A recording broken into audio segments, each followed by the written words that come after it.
Abra comigo a sua Bíblia, por favor, no livro de Neemias, capítulo de número 3. Nós vamos ler 2 versículos, os versículos 15 e 16. Livro de Neemias. Glória a Deus. Encontraram, diz a palavra do Senhor. Mas o portão da fonte reparou Salum, o filho de Cal-Ozé, o governante da parte de Mispá. Ele edificou e cobriu, e pôs as suas portas, as suas travas e as suas barras, e a parede do tanque de Siloá, junto ao jardim do rei, e até a escadaria que descem da cidade de Davi. Versículo 16. Depois dele, reparou Neemias, filho de Asbuque, o governante da metade de Bet-Zur, até o local de fronte aos sepulcros de Davi, e até o tanque que foi feito, e até a casa dos valentes. Podeis sentar, meus irmãos. Meus queridos irmãos, eu quero nesta oportunidade falar sobre Casa dos Valentes. Esse é o tema que eu tenho para todos nós nesta noite. Eu estava pensando sobre este tema há umas 3 semanas atrás, quando estava fazendo uma leitura bíblica, e me chamou a atenção este versículo, principalmente o versículo 16, no final do seu versículo, quando Neemias registra sobre um outro Neemias, que não é ele, fazendo a reedificação dos muros, e reedifica os muros até a casa dos valentes. Algumas traduções, quem sabe a sua, traz casa dos varões. Outras dizem casa dos heróis. Tem outras traduções que dizem casa dos poderosos. E na tradução Cassidório Reina Valera, que é, em espanhol, traz casa dos valentes. E eu comecei a pensar sobre esta casa. Nada mais era que um museu. Era um museu. Os irmãos lembram que o livro de Neemias é o livro da reedificação dos muros. Nós temos 2 livros de reedificação. O de Esdra, que trata da reedificação, principalmente do altar do sacrifício, e nós temos também o livro de Neemias, que trata da reedificação dos muros. No ano 586 antes de Cristo, o exército babilônico, ele invade a cidade de Jerusalém, e o templo ali construído e reformado por outros reis que passaram no governo de Israel e também Judá, esse templo todo foi colocado abaixo. Foi completamente destruído, arrasado. As 2 colunas, Jaquir e Boaz, que estavam na frente do templo, foram levadas para a Babilônia. Os objetos do templo, todos os instrumentos que se utilizavam no templo para a realização do sacrifício, foram completamente levados para a terra da Babilônia.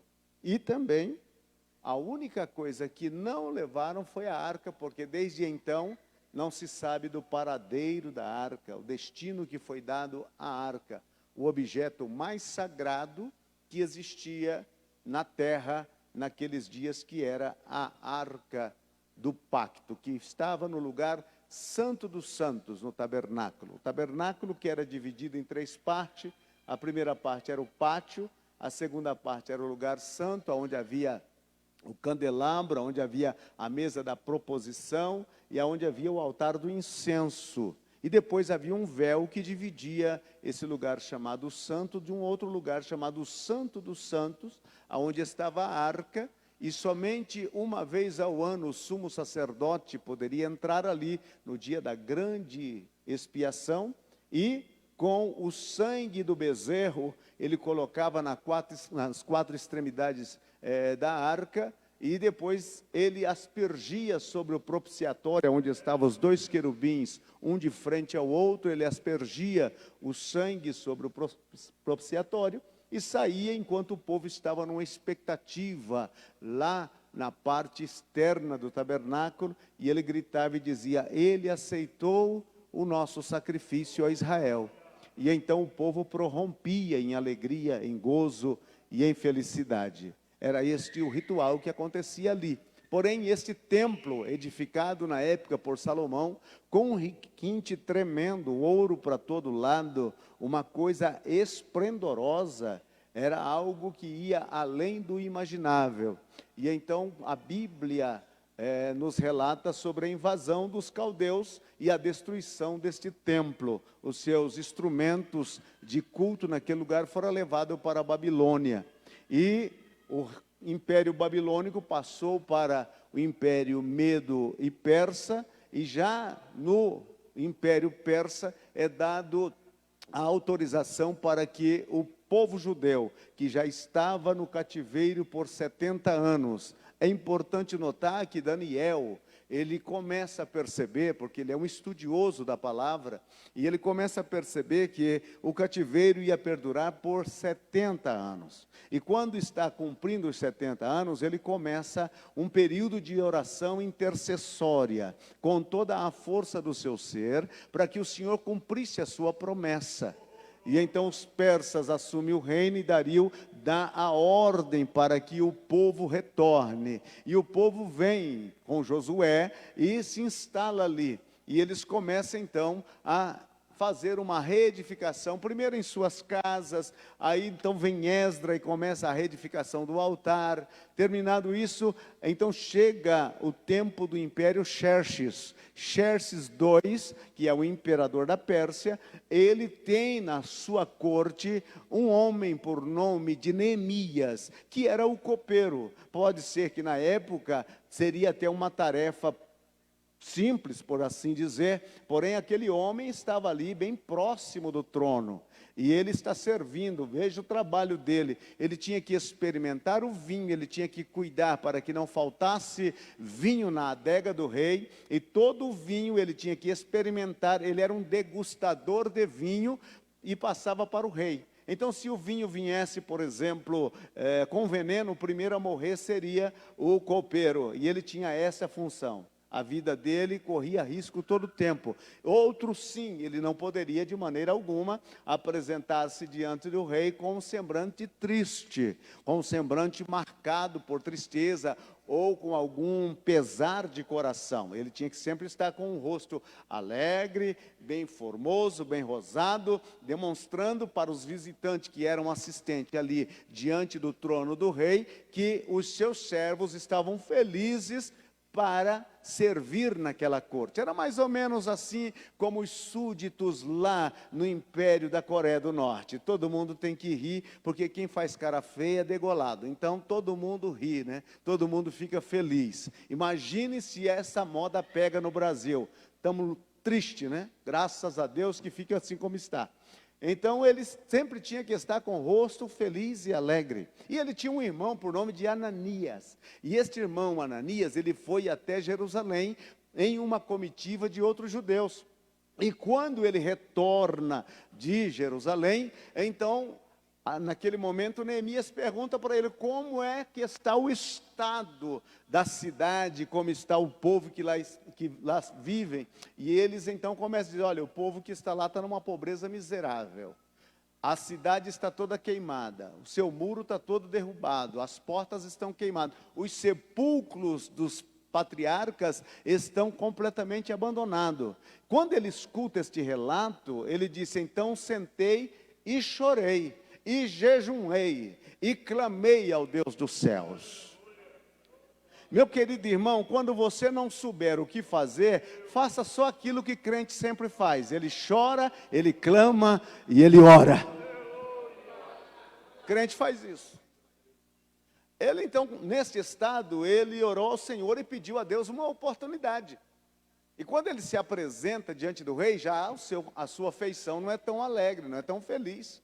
E por não ter uma feição tão alegre, tão feliz, o rei imediatamente diz: por que você está triste? Então ele temeu por causa da vida dele. Ele disse: eu não posso me comparecer diante do rei com tristeza. O rei disse: isso não é uma tristeza a não ser do coração. Diga-me o que você pede agora. E aí ele disse: então orei ao Deus dos céus. Não deu tempo dele sair e procurar um lugarzinho para orar. Não, ele fez aquela oração instantânea. Mas desde o dia que ele recebe o relato do irmão dele, Anani, sobre a situação que estava em Jerusalém, até essa entrevista com o rei, passou 6 meses. Nesses 6 meses, ele ficou em oração a Deus e ele elaborou um plano, como que ele poderia ir a Jerusalém e reedificar as muralhas da cidade. E ao fazer esse plano, quando o rei disse: o que você me pede? Ele orou ao Senhor e ele disse ao rei: permita que eu vá a Jerusalém, que reedifique os muros. E deu a data que voltaria, pediu carta para quem cuidava da floresta para tirar madeira. Então ele já tinha todo um esquema. Ele era um copeiro, porque muitas vezes não é a tarefa simples que define o homem. Não, você pode estar fazendo uma tarefa simples, porém você pode ser um homem cheio do Espírito Santo, uma mulher cheia do Espírito Santo, e já ter um plano desenhado, arquitetado, para ganhar um bairro com um assalto através do Evangelho, ou um projeto grande para o nome de Deus ser glorificado. Então não limite você na sua tarefa que está fazendo hoje. O que você está fazendo hoje é apenas um curso preparatório para aquilo que você vai fazer amanhã. Louvado seja o Senhor. Quantos estão entendendo? Levante a mão. Graças a Deus. Meus queridos irmãos, e então o rei lhe permite ir, e ele vai para lá. E vocês conhecem a história do capítulo de número 2, o final do capítulo número 2, e o capítulo de número 3 do seu livro, que trata que ele monta num animal, não fala para ninguém o que ele foi fazer. Tem coisas que você tem que manter, O problema de José é que ele tinha a boca aberta e a língua solta. Então, tem coisas que você tem que, só você e Deus. Só você e Deus. Mas hoje está uma mania que o crente não pode ter qualquer problema, que ele corre para o Face inútil. Ele já posta lá, ele já diz isso, ele já diz aquilo outro, e aquela questão toda. Então, fica difícil, né? Deus quer até operar, mas Ele quer que você mantenha silêncio. Aquietai-vos e sabei que eu sou Deus. Aleluia. Então, se Deus tem alguma coisa na sua vida, não propague aos 4 ventos, deixe acontecer. Aleluia, deixa que Deus faça. Ele não disse nada, ele saiu vendo a cidade pela noite, tendo uma visão da situação em que estava, uma visão periférica, uma visão macro, uma visão de porta em porta, todas queimadas, todas as muralhas despedaçadas, caídas, e ele então não fala nada, e depois ele reúne a liderança que ali está, e aí ele vai contar e dizer. E ele disse: levantemo-nos e edifiquemo-nos, e arrancamos de sobre nós esta vergonha que nos afeta. E então o povo começou a se entusiasmar, e começaram a se entusiasmar para fazer a reedificação da muralha, e começaram então a fazer esta reedificação.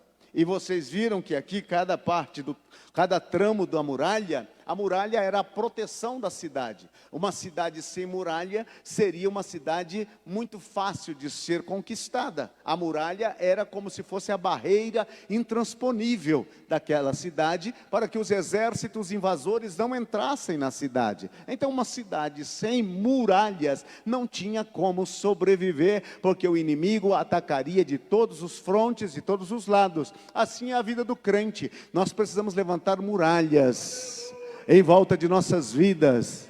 A Bíblia diz que o leão está rugindo em derredor. Se não houver muralha, ele invade. Mas se houver muralha, ele se detém, porque não há como invadir a vida de um crente protegido pelo poder de Deus.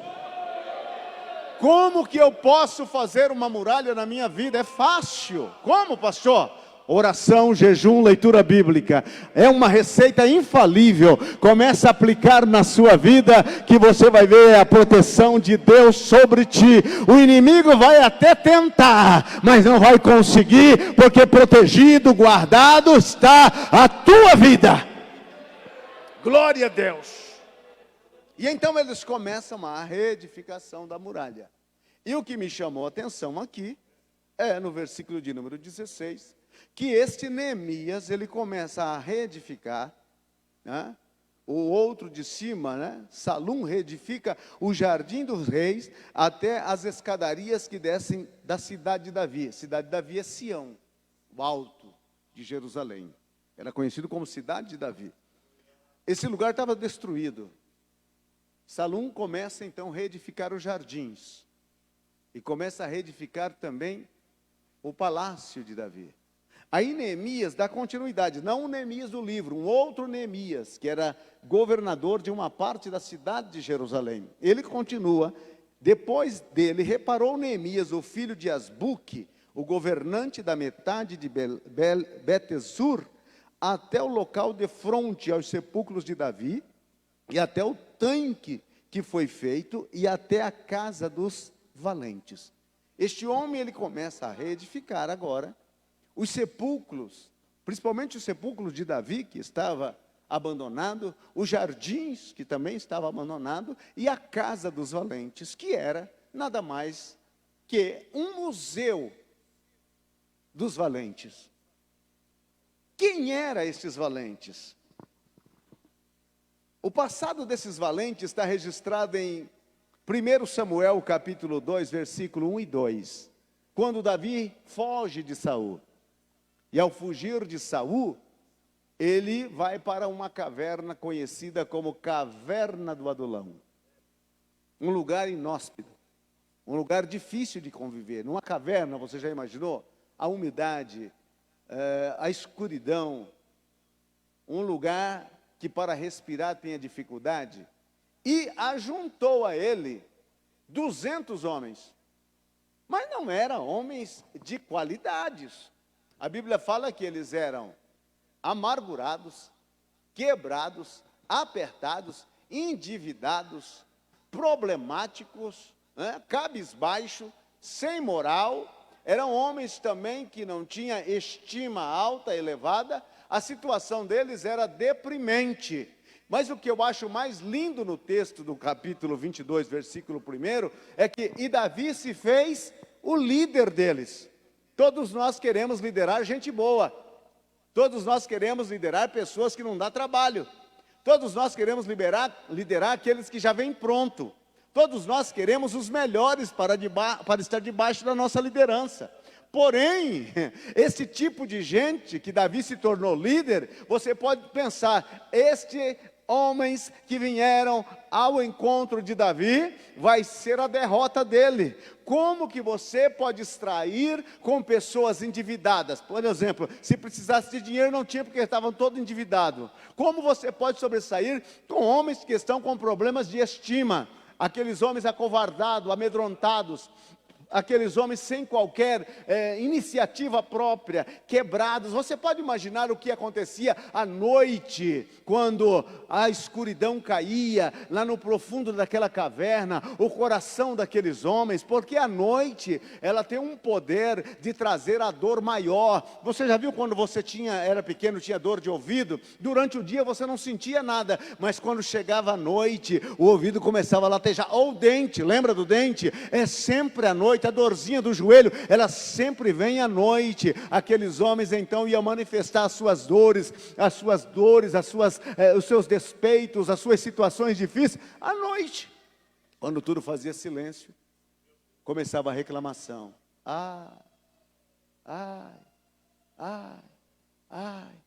Interessante que Davi tornou-se líderes dele. Agora, veja como eles chegaram. Não importa como você chegou. Não. O que Deus nunca teve em conta foi como você chegou. Para Deus o importante foi que você chegou. Esse é o importante. O importante é quem é o seu líder. Quem é o seu líder? Aqueles homens chegaram ali, nesta situação. Havia um líder fugitivo, e este líder era um genro exilado pelo sogro, que estava fugindo para salvar a sua vida. Mas esse rapaz, ele tinha a unção sobre a vida dele. E quando você tem um líder que tem unção, fique tranquilo, você se tornará um valente. Aquele rapaz, claro que a história dele, ele se apresenta em cena na matança daquele gigante, ou daquele grande homem Golias, mas ele tem todo um historial até chegar ali. Ele tem todo um historial. Muitos de nós pensamos, bom, Davi matou o urso, Davi matou um leão, Davi matou o gigante, mas Davi também matou calango, Davi também matou rolinha, Davi também matou cordonizes. Ou você pensa que ele de imediato já saiu matando urso e leão? Não. Ele foi fazendo pequenas conquistas, afinando a sua apontaria. Ele foi... Ninguém começa grande, irmão. Se você acha que é grande, é porque é grande em inchaço. Porque todos têm que começar lá de baixo, pequenininho.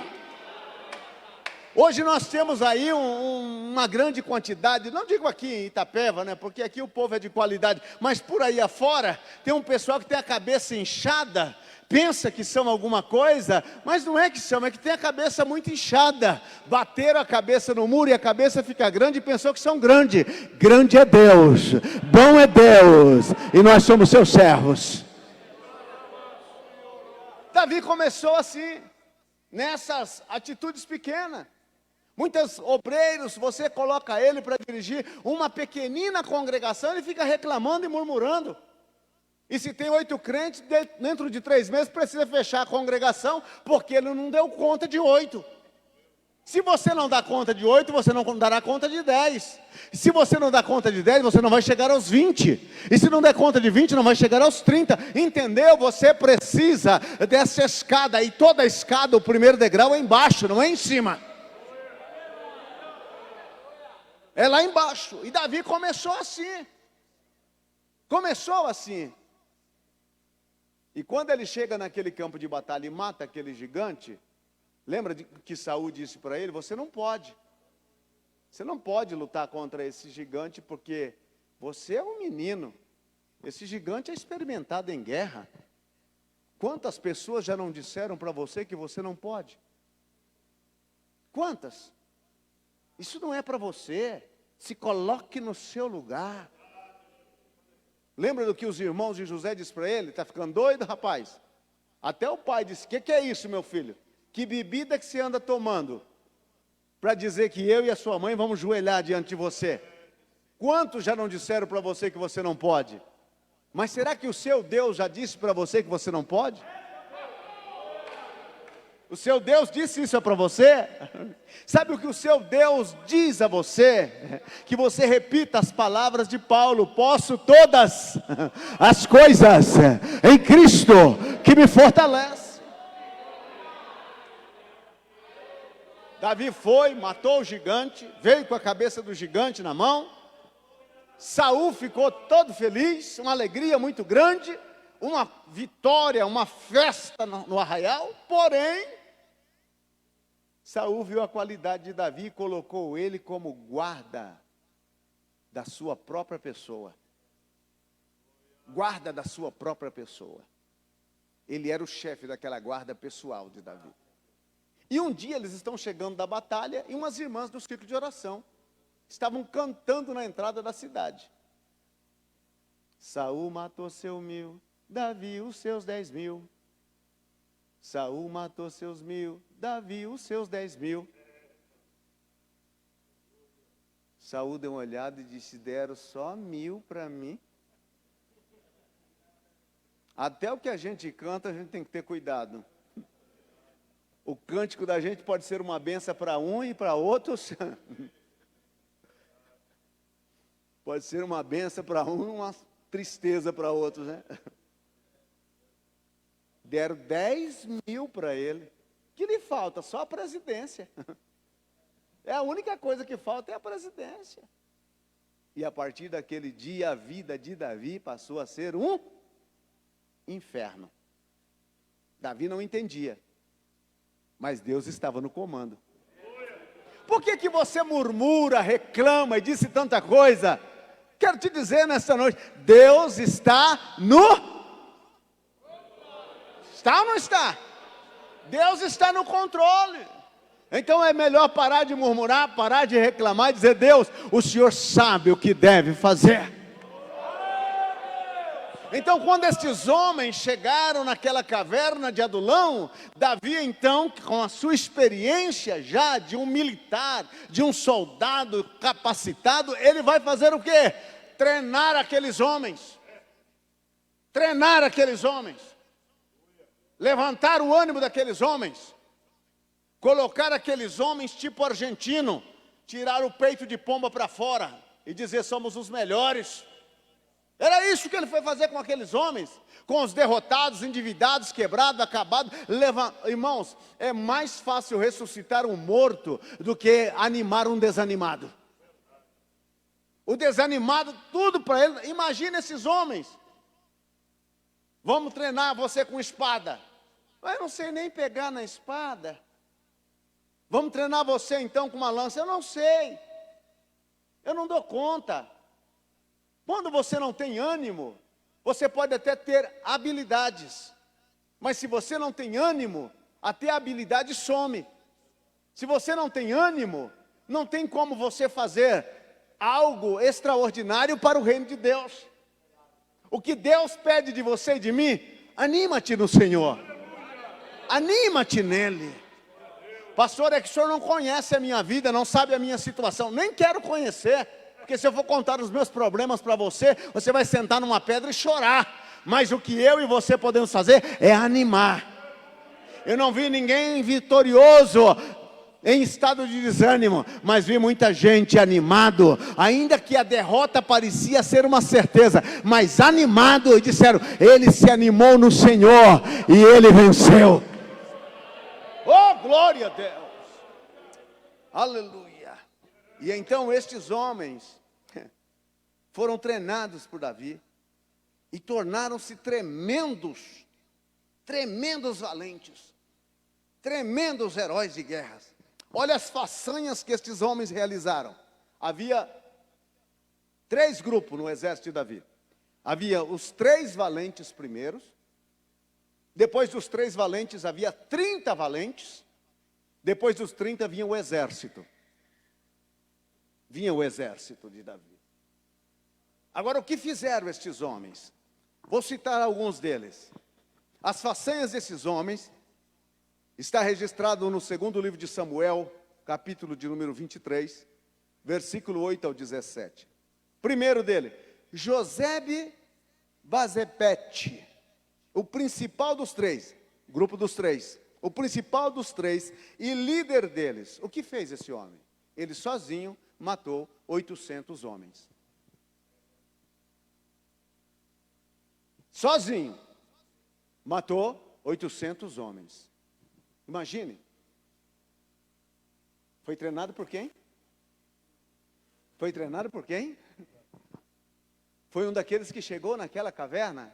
Quem sabe foi o mais quebrado que chegou lá. Porque Deus sempre tem uma coisa interessante com ele. Ele gosta de usar sempre o menor. Sempre o menor. Sempre o mais arrebentado, o mais destruído, o mais acabado, aquele que chega arrastado, não chega puxando uma cachorrinha não, chega puxado pela cachorrinha. É esse que Deus usa.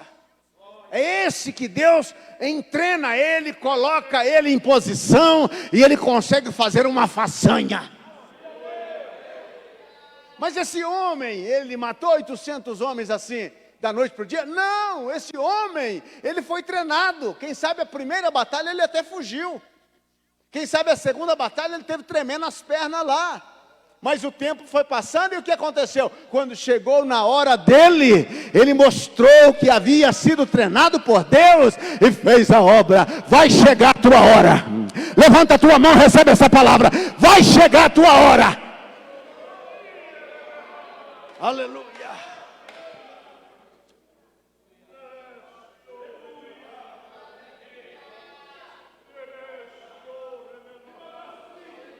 Mais um valente dos três, Eleazar. O que fez Eleazar? Lutou contra os filisteus, até que teve cãibras em suas mãos, e a espada ficou travada em sua mão. Versículos 9 e 10 do capítulo de número 23, disse: Deus deu uma grande vitória. Este Eleazar pegou a espada e começou. Cada inimigo que aparecia era um inimigo tombado. Ele lutou tanto, que alguém precisou gritar: Eleazar, morreram todos. Morreram todos, Eleazar, já acabou. E ele ainda estava dando golpe. Estava diferindo o golpe para um lado e para o outro. Para lá e para cá, porque vai que, pelas dúvidas, é melhor derrubar um pescoço do que ser derrubado. E quando disseram: acabou, acabou, ele disse: ajuda eu aqui. Ajuda eu aqui, não consigo abrir a mão para soltar a espada. Não solte a espada, meu irmão. Não consigo abrir a mão. A espada esteja pegada, a espada do Espírito, que é a palavra de Deus, seja empunhada por você na batalha. Inimigos vão levantar, mas é com esta espada empunhada nas tuas mãos que você vai começar a derrubar. Muitos estão caindo contra a espada, mas aqueles que são valentes de Deus levantaram uma espada e estão defendendo para a glória do nome do Senhor. Não deixe a espada cair. Não abandone a espada. Não, mantenha a espada. Mantenha ela firme. Mantenha. Não troque essa espada por modalidades diferenciadas que não seja espiritual. Não, modernidade não pode substituir. Esses dias atrás tinha um pastor, até uma pessoa bastante influente no meio evangélico, dizendo que a igreja, que a Bíblia, ela precisa ser atualizada, mas não é atualizada na linguagem original, ou no português popularmente falando, atualizada nos maneirismos e costumes. Ele até dizia que nós não podemos aplicar o capítulo 1 de Romanos nessa sociedade de hoje. Então tem muita gente que quer pegar essa espada e fazer dela uma faquinha. Tem muita gente que quer cortar um pedaço dessa espada, acha que ela é muito, a lâmina dela corta profundamente, então eles querem diminuir o tamanho. Vamos fazer um facãozinho pequeno, vamos fazer uma faquinha menor, vamos fazer alguma coisa assim, né? Menorzinho. Para que uma espada com o capítulo 1 de Romanos, dizendo que o Senhor os entregou às paixões inconvenientes? Para que nós vamos fazer isso? Aonde não apareça esse nome de afeminados, de homossexuais, não, vamos tirar isso da Bíblia. Isso aí não está dentro da graça. A graça de Deus ela é abundante mesmo, porém a graça de Deus te lava para abandonar toda a sujeira, todo o lixo do pecado. Não largue a espada, não corte a espada, não transforme esta espada em um amuleto, não, vá com ela, trave dela, mantenha ela, maneja ela. E a Bíblia disse mais: o obreiro aprovado maneja a espada, maneja como um verdadeiro espadachim, um esglimador, cortando por um lado e por outro, desferindo golpe mortal contra o inimigo e trazendo remédio e medicina para os corações feridos. Este homem, Eleazar. Depois dele, o terceiro do grupo dos três, temos Samá. O que fez Samá? Samá defendeu um campo de lentilhas contra os filisteus. Um campo de lentilha. Os filisteus tinham um bando de mereadores, invadia os roçados, roubava toda a colheita e levava embora. E foram fazer isso num campo aonde estava Samá. E Samá se levantou e defendeu aquele campo. Defendeu. E os filisteus não puderam levar as sementes e as colheitas. Tem uma tradução da Bíblia, de repente a sua está nesse término, que o povo fugiu. E Samá ficou sozinho. A tua fé não pode ser uma fé que conta com as demais. Primeiro, sua fé tem que estar centralizada em Deus. Creia nele, porque pode ser que o seu amigo seja o primeiro a dar perna para que quero. Então, creia em Deus. Quando o povo viu que os inimigos estavam chegando, fugiram. Mas Samá não fugiu. Não, eu aqui morro, mas não abro mão daquilo que Deus me deu.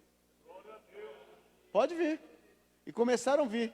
Quando acabou os inimigos, aí o povo que tinha fugido voltou. Voltou para quê? Para pegar as armaduras do inimigo, para pegar o botim de guerra. Tem gente, irmãos, que quer pegar carona na tua vitória.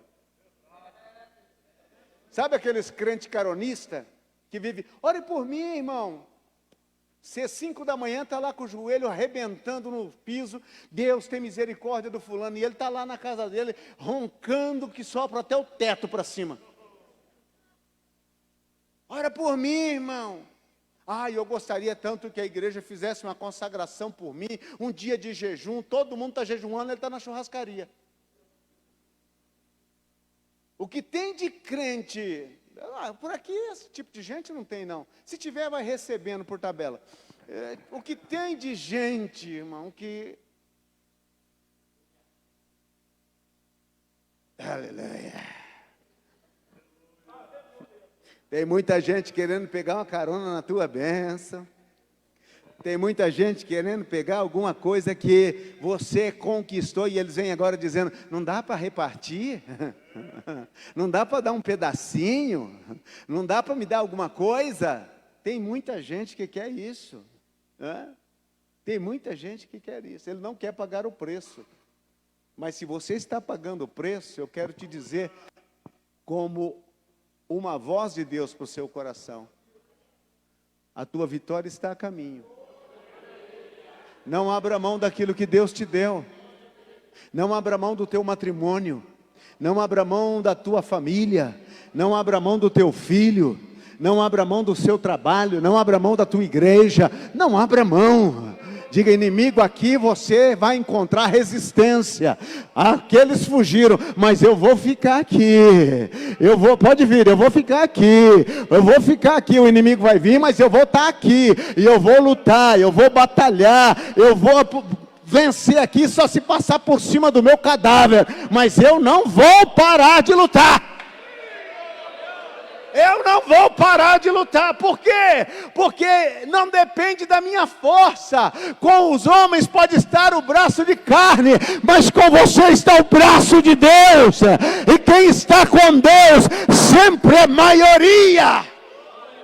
Sempre. Aleluia. Aí temos o grupo dos 30. Pastor, até que hora que nós vamos?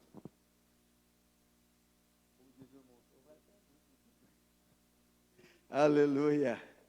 O grupo dos 30 está no segundo livro de Samuel, capítulo 23, versículos 13 ao 20.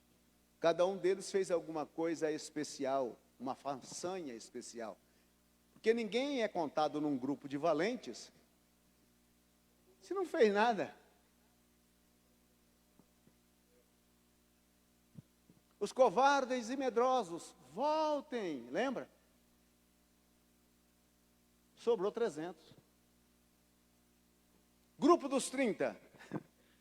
O grupo dos 30, havia 3 famosos. 3 famosos. O grupo já abre com 3 famosos. Quem eram esses 3 famosos? Davi. Ele estava num lugar de fortaleza e ele só desejou. Ele não pediu. Só desejou. Sabe aquele desejo que você deseja audivelmente? Como eu gostaria de comer picanha.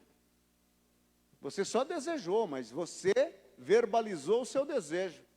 Davi está naquele lugar forte, e ele disse: ah, quem me dera tomar da água do poço de Belém. Os três escutou. A guarnição dos filisteus estava guardando Belém, todas as entradas. Mas Davi tinha desejado água, queria tomar água do poço de Belém. Aqueles homens, olha, eles vieram de uma forma tão destemida e tão convicta, que os soldados inimigos ficaram sem ação, ficaram travados, não puderam acionar, não puderam fazer nada. Eles foram lá no poço, os três, tiraram água, encheram o jarro e trouxeram, e os inimigos não fizeram nada contra eles. Você pode imaginar a autoridade destes homens? Tem alguns homens de Deus que eles chegam no recinto, só da chegada dele você já sente aquele ar que se transforma, uma autoridade que chegou ali. E o inimigo sabe quando chega um homem de Deus. Quando chega um homem de Deus, ele sabe. Todas as suas armas se recuam e os demônios se travam. Eu me lembro que recém-convertido, não faz muito tempo, porque eu sou jovem, não faz muito tempo, mas eu me lembro que eu estava mais ou menos aí com uns 40, 50 dias de crente. E disseram para mim: irmão, nós vamos ali numa casa fazer uma oração para uma senhora. E era um grupo de jovens, uns 8 jovens. E a líder era uma irmãzinha baixinha e fraquinha, bem magrinha. Você não quer ir com a gente? Eu disse: vamos. Aí, no caminho, um dos rapazes disse: olha, o senhor já viu algum demônio? Eu disse: não. Ele disse: olha, essa mulher tem um problema. Quando começa a orar, o demônio pega ela. Aí eu já fiquei arrepiado, né? 40 dias de crente, eu falei: meu Deus do céu. E chegamos lá. Chegamos lá na casa, eu já fiquei na porta, bem no lugar de sair correndo.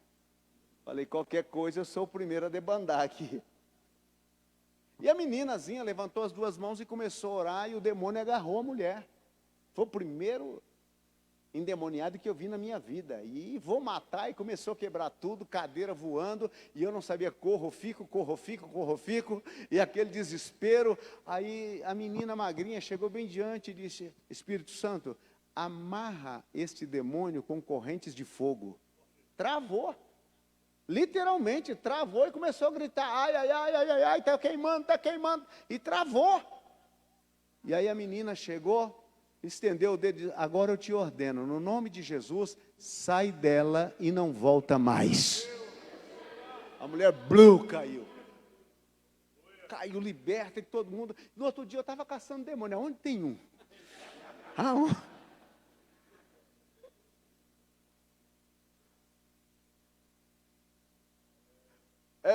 irmão, demônio conhece quem é de Deus e quem não é, meu irmão. Lembra da menina que andava atrás de Paulo e Silas? Estes homens que nos anunciam a palavra são servos do Deus Altíssimo. Ele sabe quem é. Havia outros 7 filhos de Sevas que quis expulsar um demônio. Ele disse: sai, eu te desconjuro em nome de Jesus que Paulo prega. E o demônio disse: Paulo, eu sei quem é. Jesus eu também sei, mas vocês, quem é vocês? Lançou sobre eles e arrancou a roupa deles e feriu eles, eles saíram derrotados. Por quê? Porque eles não tinham a unção. Esses 3 homens, a hora que eles passaram, o que era inimigo só abriu. Deixa eles passar. Foram lá, tiraram água e trouxeram água e entregaram. Davi está aqui, ó. Seu desejo é uma ordem. E você notar como que esses homens chegaram na caverna de Adulão. Quem sabe esses 3 que foram buscar água seriam os que vivia só fugindo e correndo e se escondendo, porque diz que crente só prospera na vida, só dá a volta por cima quando ele está devendo para o vizinho da rua de baixo, então ele dá a volta por cima. Mas não é isso não. Estes homens aqui, eles sabiam realmente por quem havia sido formado, e por ser formado por Davi, Eles levantaram uma estima, e a fronte deles era como pedra, e eles foram lá, tiraram água, trouxeram água. Oh, meu irmão, homens desses vale a pena ter na igreja, mulheres dessas valem a pena ter na igreja, que levanta e enfrenta, e batalha, e não tem medo, e não afrouxa. Por quê? Porque sabe que Deus está com ele. Sabe que Deus está com ele.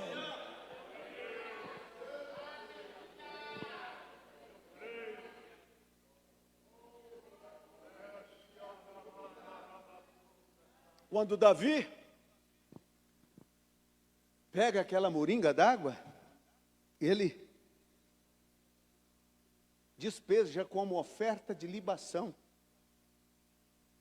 Ele disse: o desejo era meu. Eles fizeram.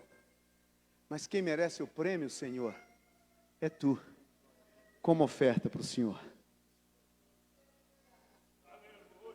Porque todas as façanhas que você conseguir na vida, lembra que quem leva a glória é Deus. A Ele a glória, a Ele o louvor, a Ele a adoração. Depois desses três, meu Deus, Abisai. Quem era Abisai? Abisai era irmão de Joabe. Joabe tinha o irmão Azael, Abisai e Joabe. Azael era ligeiro dos pés, Abisai era comandante de exército, e Joabe era o comandante geral de todo o exército. Era uma família de homens preparados para a guerra. Abisai. Este homem, o que fez ele? Matou 300 soldados inimigos com a sua lança. Só isso. Quantos soldados inimigos você já matou? Ah, pastor, não matei nenhum, mas tenho uma vontade.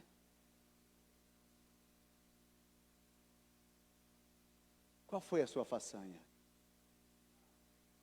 300 soldados inimigos ele matou. E tornou o quê? Líder dos 30 valentes. Líder dos 30. Você vai liderar esses 30. 29 homens vai estar à sua liderança. Este homem está na galeria aqui dos heróis, ou dos valentes de Davi. Terceiro, Benaias. O que fez Benaias? Ele matou 2 guerreiros de grande estatura de Moabe, matou um leão em uma cova no inverno, e matou um guerreiro egípcio. 2 valentes guerreiros moabitas. Um leão. Eu sei que muitas vezes você gosta da história de Daniel, que esteve no fosso com o leão, e o leão não lhe fez dano, né? Mas esse aqui fez diferente. Ele desceu na cova onde estava o leão e matou o leão. Um guerreiro egípcio, armado com a sua lança, veio contra ele. Ele tinha só apenas um pau na mão. Ele foi contra o guerreiro, arrancou a lança do guerreiro, e com a própria lança do guerreiro deu um ponto final na vida daquele egípcio. Este homem tornou-se também um da galeria dos 3 principais dos 30. E depois nós temos os outros 29 ou 27, como você queira, que fizeram todas as suas façanhas e ficaram na galeria dos valentes de Davi. Agora, veja bem, estes homens andavam bem perto de Davi. Se você observou a leitura que nós fizemos de Neemias, restauraram o jardim, os sepulcros de Davi. E Neemias restaurou o palácio e a casa dos valentes. Essa casa dos valentes estava bem próxima do palácio de Davi. Davi queria ter recordações dos seus valentes bem próximo de si. Tem tudo a ver com Jesus. Ele disse: na casa do meu pai há muitas moradas. Vou preparar-vos lugar. Você acha que Jesus foi preparar um lugar lá na periferia para você? Não, é pertinho dele, é juntinho dele, para que aonde eu estou estejais vós também, aonde eu estou estejais vós também, bem pertinho, bem pertinho. Esta casa, o que guardava nessa casa? Nessa casa guardava os registros das conquistas, um museu. O melhor lugar para você ir numa cidade, visitar essa cidade, é o museu da cidade. Ali está toda a história da cidade. Anos passados, um museu no Rio de Janeiro pegou fogo, objetos caríssimos se acabou. Registros que eram relíquias do país foram queimados totalmente. Totalmente. Um povo que não tem nada para recordar do seu passado, é um povo que não tem identidade e não tem passado também.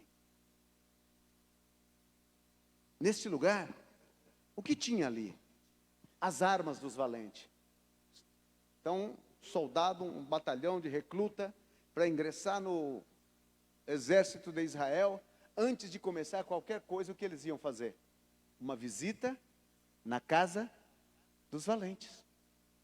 Você quer inspirar os mais jovens? Levem eles e mostre alguém que fez façanhas. E quando chegava lá, lá estava a lança, o capacete. De quem que são essas sandálias? De Azael. O homem era ligeiro, ligeiro de pé como uma gazela.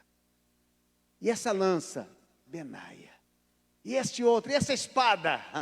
E isso? E debaixo estava o nome e a façanha que o valente fez. Tudo estava registrado. Tudo estava registrado. Agora nós estamos falando que eles estão reedificando uns muros que o inimigo havia derrubado. Todo o povo está, se você ler o capítulo 1 e o relato que Anani faz da situação em Jerusalém, você vai ver que o povo está arrebentado, acabado. Mas eles precisavam o quê? Reedificar a casa dos valentes. Porque todo judeu, quando olhasse e visse a placa na entrada, Casa dos Valentes, eles iam dizer: no passado, homens lutou por nós. No passado, homem chorou por nós. No passado, homem sangrou por nós.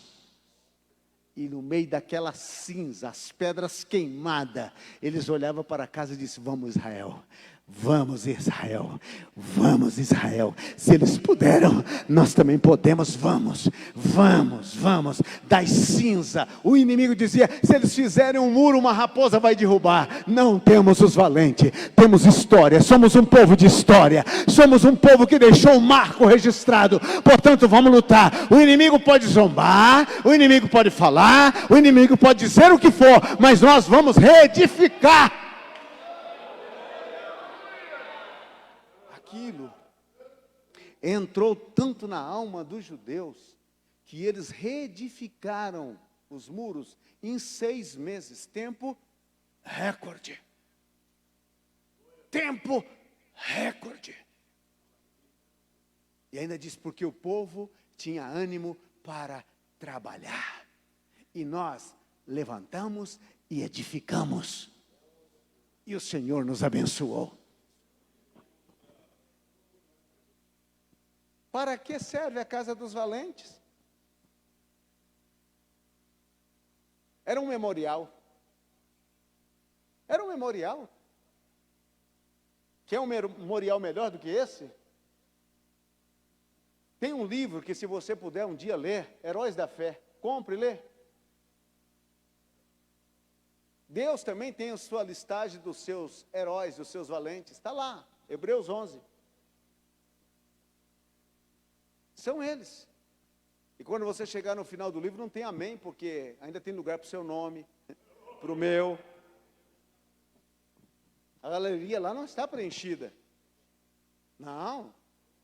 Foram aqueles que passaram. Mas e os demais? Ainda continua. Capítulo 11 de Hebreus, você pensou que fechou? Fechou não, está aberto, está em aberto. Ainda você vai estar com o nome naquela galeria. Você ainda fará algo em prol e a favor do nome de Deus, que o seu nome vai figurar lá. Hoje você já está com o nome escrito no livro da vida. Lembra quando os discípulos voltaram da embaixada dos 70? Senhor, no teu nome os demônios saem, as enfermidades são curadas, os mortos são ressuscitados. Jesus disse, ei, calma. Não se alegre por isso. Como dizendo, isso é fichinha. Isso é fichinha. Alegre-se, porque o vosso nome está escrito no livro da vida. Pode ser que o meu não tenha nem um sobrenome, mas tendo metade do nome já está bom demais. O importante é estar naquele livro. Aleluia. Glória a Deus. Para que serve a casa dos valentes? Inspirar as novas gerações de guerreiros.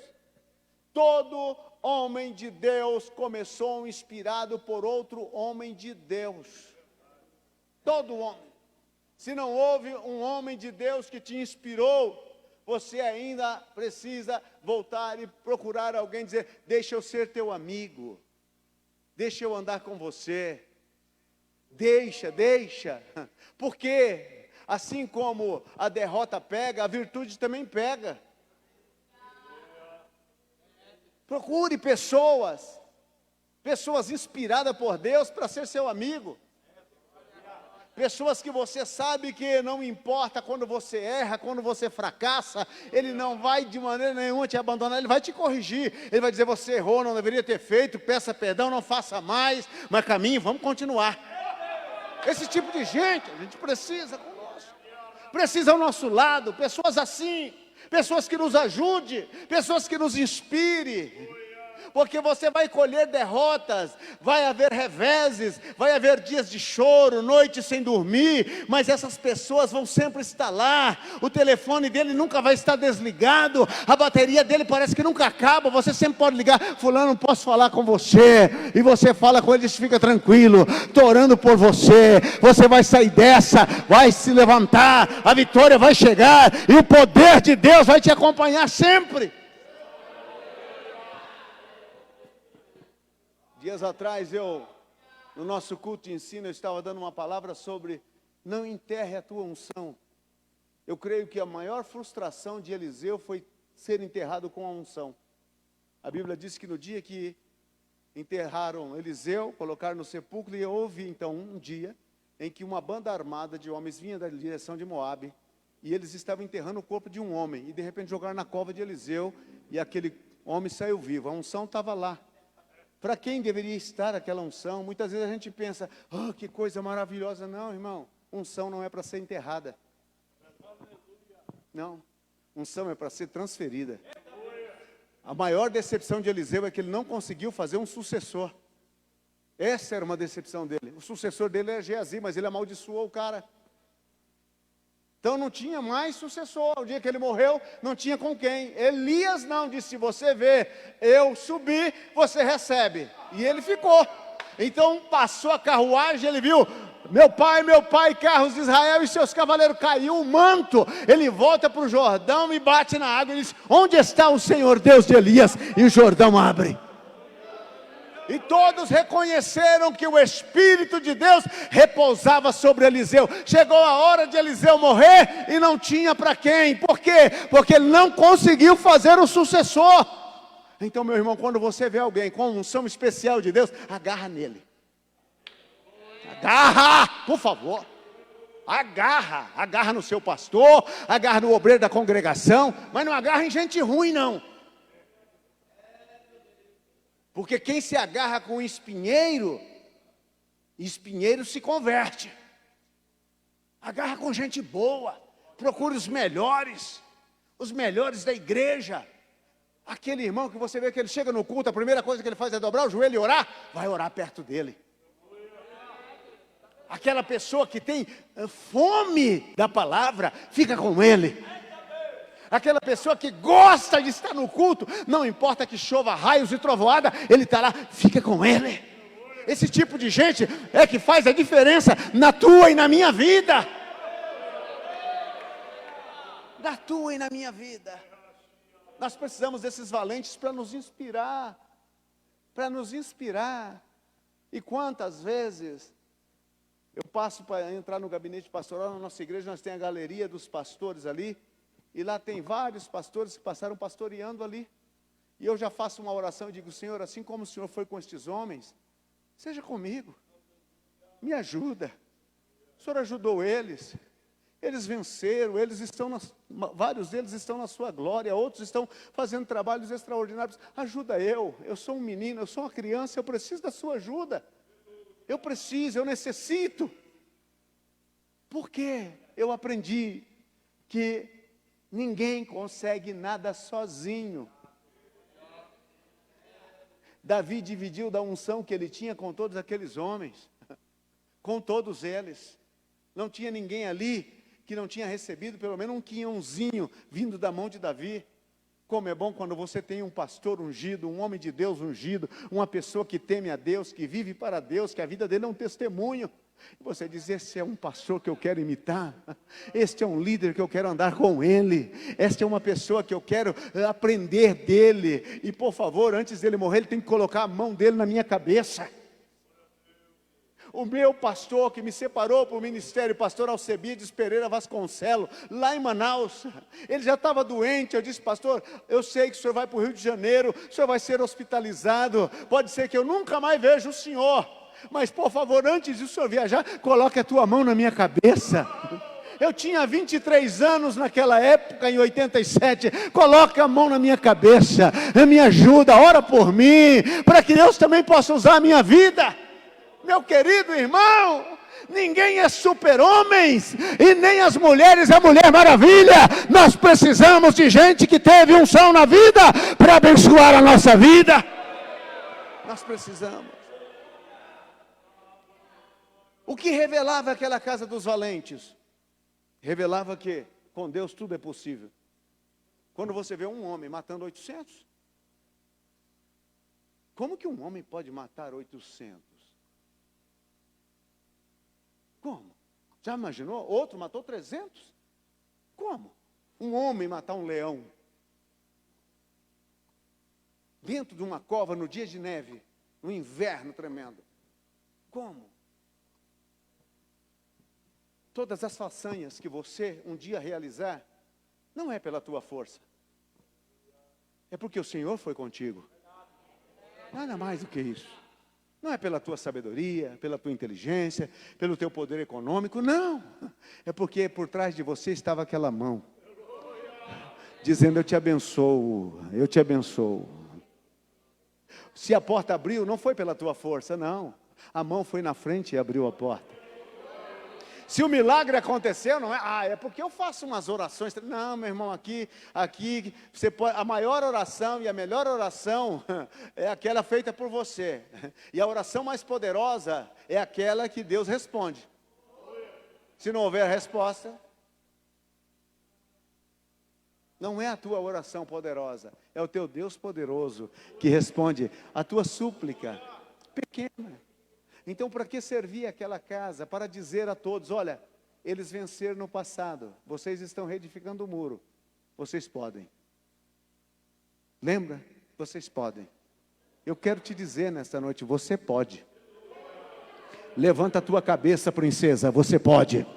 Levanta a tua cabeça, príncipe, você pode. Você pode. Por que eu posso, pastor? Porque Deus está do teu lado. Deus está com você. Jesus disse: eu estou convosco todos os dias, até a consumação dos séculos. Para que servia também a casa do gigante?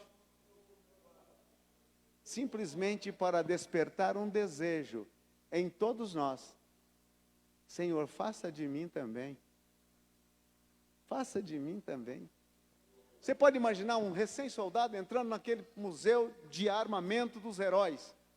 O que passava no coração deles? Senhor, faça de mim. Faça de mim. Faça de mim também. Faça de mim também. Quando eu encontro um obreiro abençoado, eu digo: Senhor, faz de mim também. Quando eu encontro uma mulher abençoada, eu digo: Senhor, usa-me também. Eu também quero. Eu também quero. Eu também quero. Eu também quero. Eu também quero. E Deus quer fazer novamente. Deus quer fazer novamente. Se Ele fez isto com estes homens, nós estamos em melhor situação que eles quando chegamos a Cristo. Já levamos alguma vantagem, então agora é só pegar o armamento e começar. Você é um valente de Deus. Nunca se esqueça disso. Você é um valente. Ai, pastor, mas o senhor vê como eu sou tão fraco. A tua fraqueza é o lugar onde Deus está operando. A minha graça te basta, Paulo, porque o meu poder se opera na debilidade. Então na tua fraqueza. Aí Paulo disse, então eu quero todo tempo estar fraco, porque quando eu sou fraco, sou forte. Sou fraco, sou forte. Sou fraco, sou forte. Sou fraco, sou forte. Quero sempre estar fraco. Aleluia. Casa dos valentes. O teu nome está lá. O teu nome está lá. Deus te abençoe. Deus te guarde mais e mais cada dia.